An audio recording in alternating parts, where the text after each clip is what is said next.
The snow fell in thick, heavy sheets outside my basement window, each flake clinging to the glass like tiny frozen tears. I sat on the edge of the narrow cot that had been my bed for the past 4 years, staring at those tears, feeling them mirror the ones I'd stopped shedding months ago. There were no more tears left in this old body, only emptiness. Only the hollow ache of a father who'd buried his son and lost his grandson in the same cruel year. The furnace hummed somewhere above me, but the warmth never quite reached down here to the basement. My daughter-in-law, Vanessa, said it was expensive to heat the whole house. Said I should be grateful she even let me stay after Marcus disappeared. After they found his car at the bottom of that ravine outside Kelowna. After the police declared him dead, though they never found his body. I pulled the thin blanket tighter around my shoulders. 63 years old, and I was living like a refugee in my own son's house. Well, Vanessa's house now. Everything had been transferred to her name within months of Marcus being declared legally dead. The house, the savings, his life insurance policy. $2 million, they said. I never knew my son was worth so much dead. Through the thin ceiling, I could hear footsteps. Vanessa's voice, sharp and commanding as always. Then another voice, deeper, her brother, Vincent. I'd learned to recognize the sounds of their conversations, the way the floorboards creaked when they gathered in the kitchen directly above my room. They thought I couldn't hear, or maybe they didn't care. I pressed my ear against the cold ceiling. The old man's becoming a problem, Vincent said. His voice was muffled but clear enough. What do you want me to do? Vanessa replied. Throw him out? He's got nowhere to go. Besides, he's useful. Someone has to watch Tyler while I'm working. Tyler, my grandson. 7 years old now, and I barely saw him anymore. Vanessa had enrolled him in an expensive private school across town. Said it was better for his future. Said I was too old, too confused to help with his homework. I saw him for maybe an hour each evening, when Vanessa allowed me to give him dinner before his bedtime. You need to cut him off completely, Vincent continued. His pension goes straight to you, right? Every month, $1,300. I told him it was for room and board. He signed the papers without even reading them. My hands trembled. Not from the cold this time. And he doesn't know about the second policy? Vanessa laughed. It was a sound like breaking glass. How would he know? Marcus took it out privately, through my father's insurance company. $3 million on top of the original $2 million. The old fool still thinks his son only had the one policy from his employer. The floor creaked as someone moved. I held my breath. Your father's done a good job hiding the trail, Vincent said. But we need to be careful. Marcus has been gone 4 years. If anyone starts asking questions, no one's asking questions. Who would? Marcus's father is senile, living in my basement. His friends think he moved away with grief. And Marcus, well, everyone thinks Marcus is dead. I stumbled backward, my leg hitting the cot.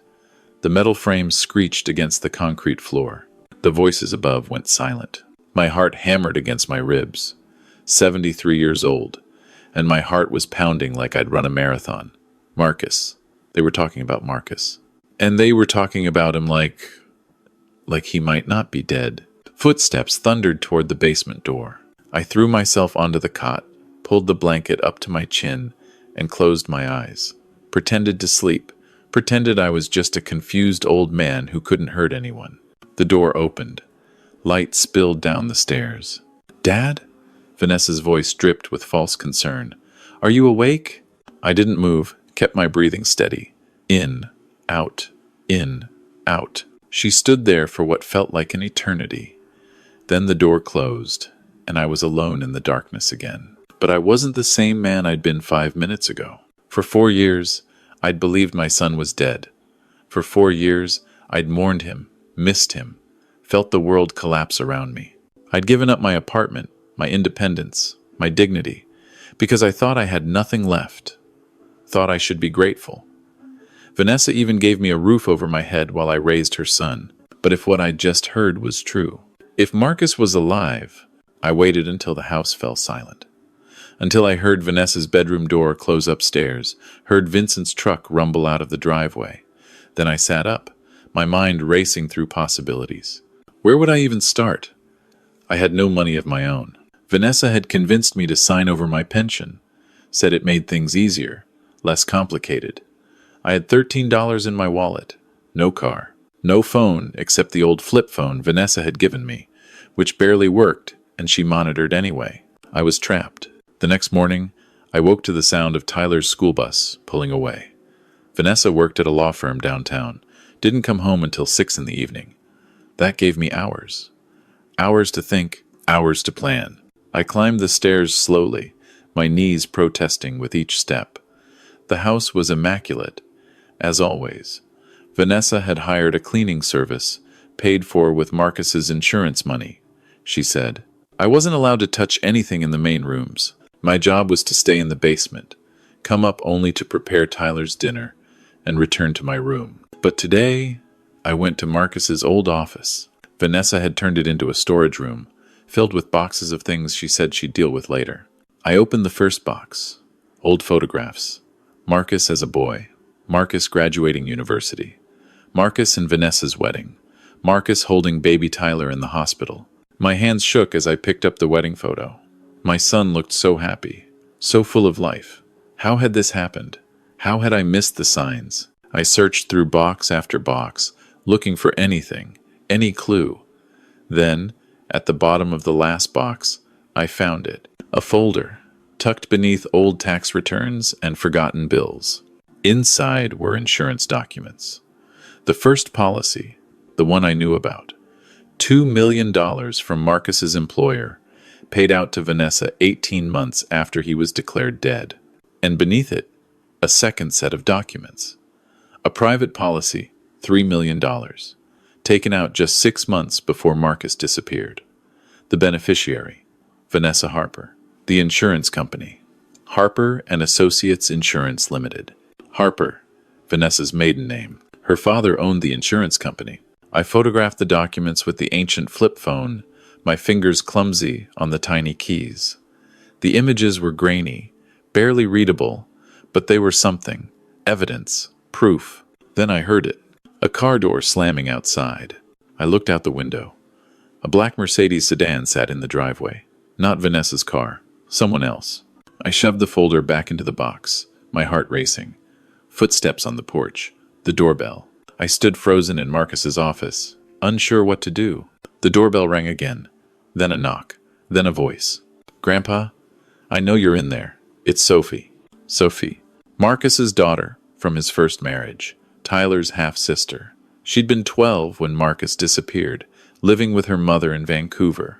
I hadn't seen her in 4 years. Vanessa had forbidden contact, said it was too painful for Tyler, too confusing. But that voice, that wasn't a 12-year-old girl. I opened the door. Standing on the porch was a young woman, maybe 19 or 20, with Marcus's dark eyes and his determined jaw. She wore an expensive leather jacket, designer jeans, and carried herself with a confidence I'd never seen in the shy preteen I remembered. "Grandpa," she said softly, "we need to talk. Get in the car." I stared at her. At the Mercedes. At the designer clothes that must have cost more than my monthly pension. "Sophie, where did you... I'll explain everything," she said. Her eyes darted to the street, nervous. "But not here. Vanessa could come back any time. Please, Grandpa, trust me." Something in her voice, in her eyes, told me this was my only chance. I grabbed my jacket and followed her to the Mercedes. The interior was leather and new car smell. Sophie started the engine and pulled out of the driveway before I'd even buckled my seatbelt. "Where are we going?" I asked. "Somewhere safe. Somewhere we can talk." She glanced at me, and I saw tears in her eyes. "Grandpa, I'm so sorry. I should have come sooner, but I had to be sure. I had to have proof." "Proof of what?" She took a deep breath. "That my dad is alive." The world tilted. I'd suspected. I'd hoped. But hearing it from Sophie's mouth made it real in a way that terrified me. "Where is he?" My voice came out as a whisper. "I don't know exactly, but I know he's alive. And I know Vanessa and her family are behind his disappearance." She drove us to a Tim Hortons across town, far from Vanessa's neighborhood. We sat in a corner booth, 2 coffees between us, and Sophie opened her laptop. "I'm in my second year at UBC," she explained. "Business and forensic accounting. Last year, for a class project, I decided to analyze life insurance fraud cases. I was curious about Dad's case. It never made sense to me. Dad was a careful driver. The idea that he'd drive off a cliff on a road he'd driven 100 times. She pulled up a file. Police reports, accident scene photos, insurance claims. "Look at the timeline," she said, pointing to the screen. "Dad disappeared on March 15th, 4 years ago. His car was found 3 days later at the bottom of a ravine outside Kelowna. But look at this." She pulled up another document. Bank records. Dad's credit card was used at a gas station in Kamloops on March 16th, the day after he disappeared. The police dismissed it as fraud, someone who found his wallet. But look at the security footage. She played a grainy video. A man in a baseball cap and sunglasses, filling up a truck. The timestamp read, March 16, 11:47 a.m. That's Dad's height, Dad's build, Dad's walk. I leaned closer to the screen. The video quality was poor, but it could be anyone. That's what the police said. But there's more. She pulled up more records. Phone records showed Dad's cell phone pinged off towers, heading east from Kamloops toward Alberta, for 3 days after his supposed death. Then it went dark. Why didn't the police investigate this? Sophie's face hardened. Because Vanessa's father has connections. Harper and Associates insures half the RCMP vehicles in BC. They make donations to police fundraisers. They have friends in high places. She paused. And because there was a body. What? They found remains. 6 months after Dad disappeared, hikers found human remains at the bottom of the ravine. Burned, mostly bone fragments. The DNA was too degraded for a definitive match, but it was close enough. Close enough that Vanessa could claim the insurance. I felt sick. Whose body was it? I don't know. But I don't think it was Dad. She closed the laptop. Grandpa, I've been investigating this for 18 months. I worked 3 jobs last year, saved every penny. That's how I bought the car, the clothes. I needed to look successful, established. I needed people to take me seriously. And what did you find? Vanessa's father, Thomas Harper, has a history. 3 other insurance fraud cases in the past 20 years. Nothing proven, but patterns. Disappearances, convenient deaths, large payouts. I found a connection to a man named Vincent Kozak, Vanessa's brother. Yes, Vincent has a record. Fraud, embezzlement, identity theft. He served 2 years in prison 10 years ago. After he got out, he went to work for Thomas Harper. She leaned forward. Grandpa, I think they've done this before. I think Dad isn't the first. My coffee had gone cold. I couldn't drink it anyway. My throat was too tight. Where do we even start? Sophie reached across the table and took my hand. We start by finding Dad. I've been tracking financial records, property transfers, anything that might give us a clue. Last month, I found something. She pulled out her phone and showed me a satellite image. A property in rural Alberta, near Jasper. Remote, isolated. This property was purchased 4 years ago, 2 months before Dad disappeared. The buyer? A numbered company. But when you dig into the ownership records, you find something interesting. Thomas Harper is a silent partner. You think Marcus is there? I think it's possible. I've driven by twice. There's someone living there. I couldn't get close enough to see who. But Grandpa, her voice broke. I saw smoke from the chimney. I saw someone chop wood. Someone who moved like Dad. Hope and fear warred in my chest. We need to call the police. With what evidence? Everything I have is circumstantial. Security footage that could be anyone. Financial records that show suspicious patterns, but no proof of a crime. The police already closed Dad's case. Vanessa's family has money, connections, lawyers. If we go to the police now, they'll bury us. Then what do we do?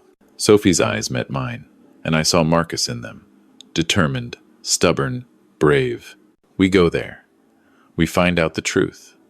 And then, when we have real evidence, we burn Vanessa's world to the ground. We spent the next week planning. Sophie rented us a cabin outside Calgary, paid for with money she'd saved from her jobs. I told Vanessa I needed to visit an old friend in the hospital, that I'd be gone for a few days. She barely looked up from her phone when I left. Sophie picked me up a block away from the house. The drive to Jasper took 6 hours. Sophie drove carefully, checking the mirrors constantly. She'd brought supplies, warm clothes, a camera with a telephoto lens, binoculars, and a voice recorder. If we find Dad, she explained, we need documentation, photos, his testimony on record, enough that the police can't ignore it. The property was exactly where the satellite images showed it. A small cabin set back from the road, surrounded by pine trees and snow. Smoke rose from the chimney. We parked a kilometer away and hiked through the woods. The snow was deep, and my old legs struggled. But Sophie was patient. She helped me over fallen logs, through drifts, until we reached a vantage point overlooking the cabin. Sophie set up the camera and binoculars. We waited. Hours passed. The sun moved across the sky. My fingers went numb despite the gloves. Sophie kept watch, tireless, focused. Then the cabin door opened. A man stepped out, carrying an axe. He was bearded, thinner than I remembered, his hair longer and grayer. But the way he moved, the way he tested the axe blade with his thumb before setting a log on the stump. "Dad," Sophie whispered, tears streaming down her face. "It's Dad." I couldn't speak, couldn't breathe. My son, my boy, alive. Marcus chopped wood for 20 minutes. Then he went back inside the cabin. "We need to get closer," Sophie said. "We need to talk to him. What if it's a trap? What if someone's watching him? Then we'll deal with it." "But Grandpa, we can't leave without at least trying." We waited until dark. Then we approached the cabin, moving as quietly as we could through the snow. Sophie knocked on the door. Silence. Then footsteps. The door opened a crack. Marcus stood there, eyes wide with shock. He looked from Sophie to me, his mouth opening and closing without sound. "Dad," Sophie said. "It's us. We found you." Marcus glanced past us, into the darkness, then grabbed us both and pulled us inside, slamming the door. "What are you doing here?" His voice was hoarse, like he hadn't spoken to anyone in months. "You can't be here. It's not safe." "Dad, we know everything," Sophie said. "Vanessa, the insurance fraud, Thomas Harper. We know they faked your death." Marcus sank into a chair, his face in his hands. "You shouldn't have come. They'll kill you. They'll kill all of us." "Tell us what happened," I said, finding my voice at last. "Please, son, tell us the truth." And Marcus told us everything. How Vanessa had changed after Tyler was born. How she'd grown cold, distant, obsessed with money. How he'd discovered she was having an affair with a business partner of her father's. How he'd confronted her, threatened divorce. How she'd smiled and said he'd never divorce her, never leave her, because her father had a plan. Marcus had laughed, said he wasn't afraid of her or her father. 2 weeks later, Vincent had approached him in a parking lot, told him he had a choice. He could disappear, fake his death, and live in hiding with a new identity, or they would kill him for real and make it look like an accident. Either way, Vanessa would get the insurance money. "I didn't believe him," Marcus said. "I thought it was a bluff, so I went to the police." The police officer he spoke to, Thomas Harper's brother-in-law. Marcus realized then that he had no way out, no one to turn to. Vanessa's family had connections everywhere, so he'd run.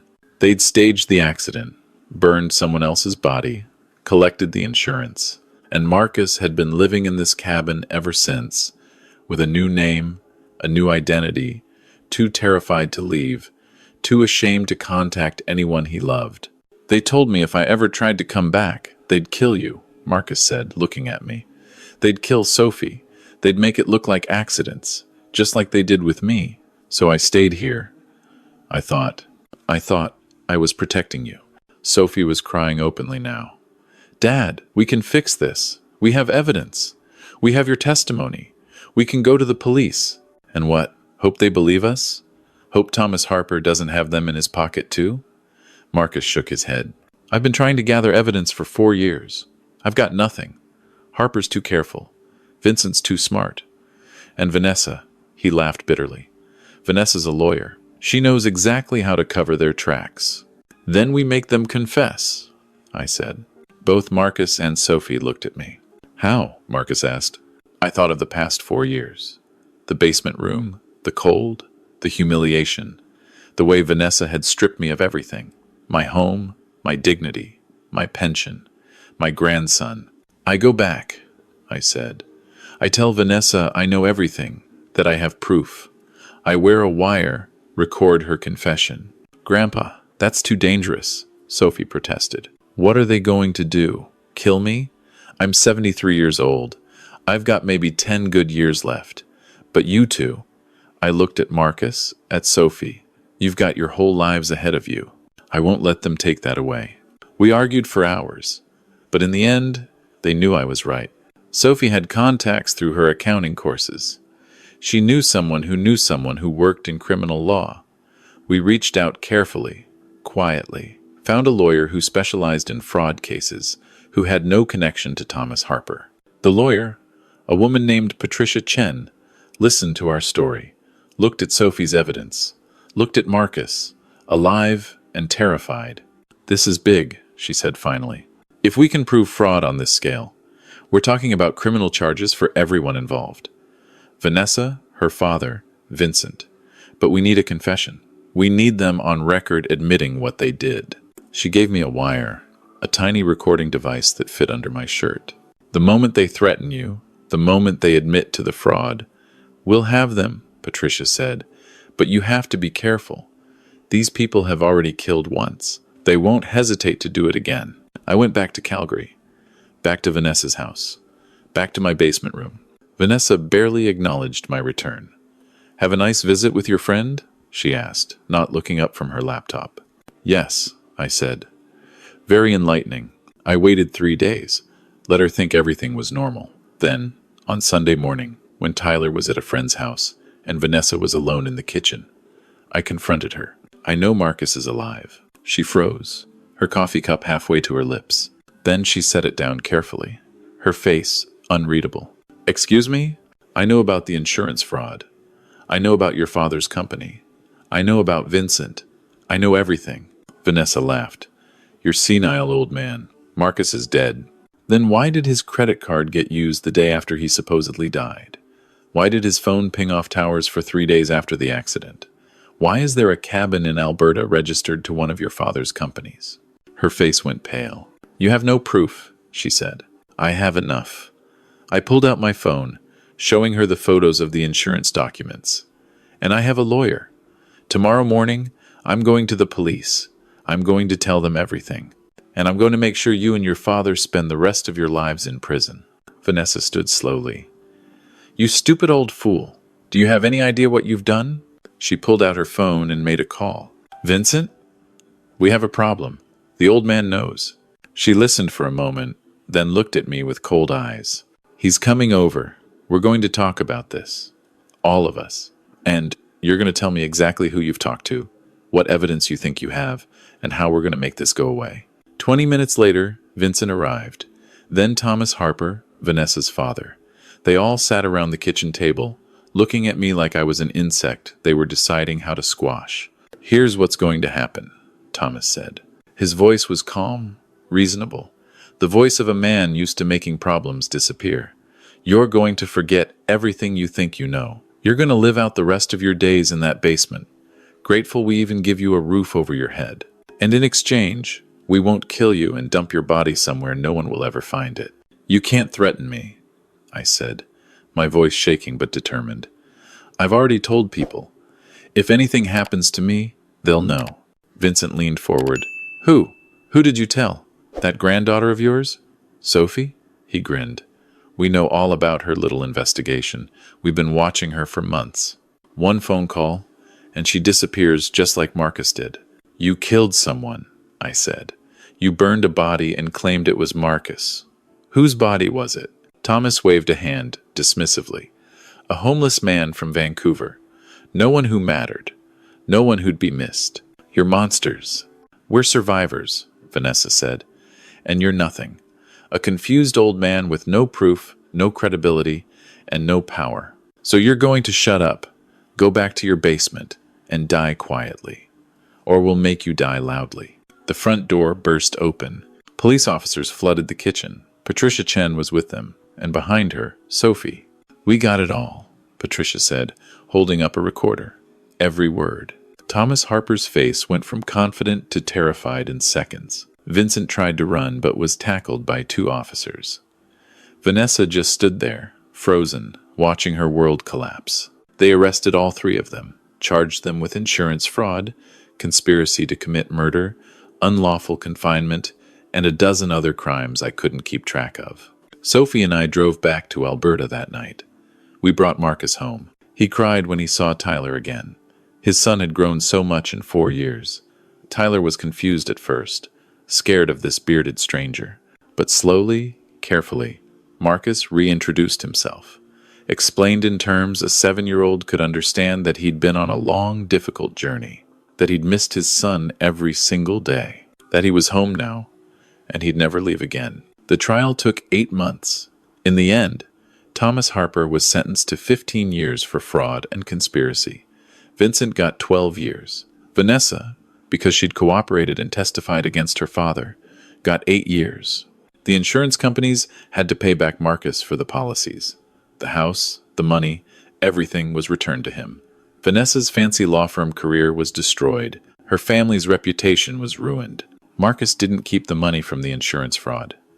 He donated it to organizations that help victims of financial abuse, said he wanted something good to come from all the evil. Sophie graduated top of her class. She started her own forensic accounting firm, specializing in uncovering insurance fraud. She's brilliant. Marcus is so proud of her. As for me, I moved in with Marcus and Tyler. Not in the basement this time. In the master bedroom upstairs, Marcus insisted. Said I'd spent too many years in the cold and dark. It was time to come into the light. Sometimes, on winter evenings, when the snow falls like frozen tears on the windows, I think about those 4 years, the cold basement, the humiliation, the grief. But then Tyler runs in, asking Grandpa to help with his homework, and Marcus calls from the kitchen asking if I want tea, and Sophie texts to say she'll be over for dinner Sunday. And I realized that the darkness made the light so much brighter, that the years of suffering taught me what really matters. Not money, not pride, not even justice. Family, real family. The people who risk everything to find you. The people who never give up, even when the whole world tells them you're gone. I'm 77 now. I've got maybe a few good years left, but they'll be years spent in warmth, in love, in the light. And that's more than enough.